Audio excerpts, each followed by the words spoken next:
What up, guys? Miguel Bennett here. I'm here to give y'all 3 quick tips on how to remove the nagging collections from your account, right?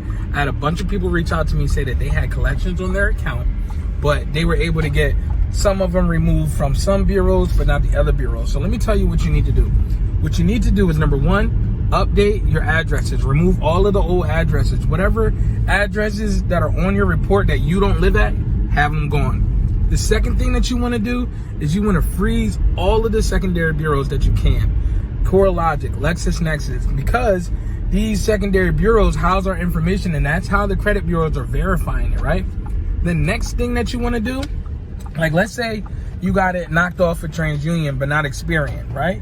What you want to do is you want to take a copy of the report where it says TransUnion deleted it, and then send in a fresh dispute to Experian and show them that. Say, look, TransUnion handled it, you need to too.